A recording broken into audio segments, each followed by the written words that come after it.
Off the Beaten Path is sponsored by Bemis.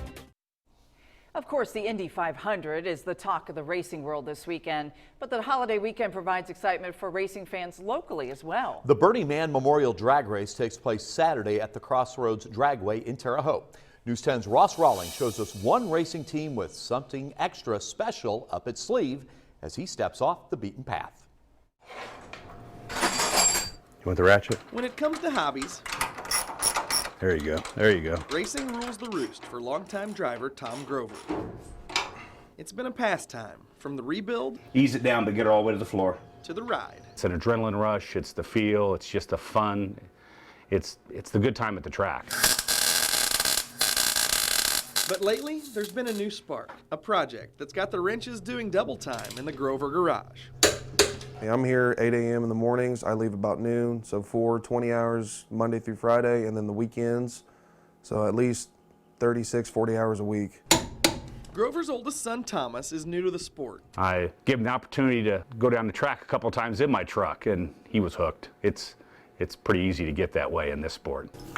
Needing a second car for Thomas to drive, this father-son race team have bonded for hours on end. You got it? Tweaking, Got it. turning, There, perfect. and trying to restore a car with quite the history of its own. It's been 30 years since this car has moved under its own power, and it basically got pushed into a corner for a while and kind of forgot about, and then it got saved, but it's been basically in a dusty corner for a long time.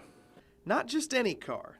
It's a car that sped down this very track in its heyday with Valley racing legend Bernie Mann at the wheel. And this weekend, it'll make its Terre Haute debut at the Bernie Mann Memorial, a tribute to its famous former owner. Last couple weeks, that's all I've thought about, is being able to put it in drive and be able to let go of the brake and it go forward without anything going wrong.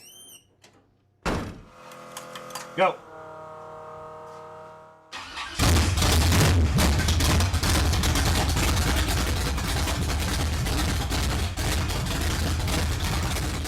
Passing of the torch in the local racing community. It's kind of neat of what the car and the history that the car has, but it's the fact that I get to spend this much time with my adult son.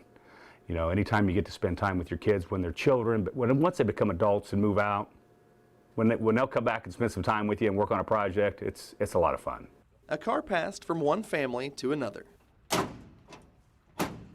with moments along the way that make this ride irreplaceable. In Terre Haute with Chief Photojournalist Mike Latta, I'm Ross Rawling, News 10.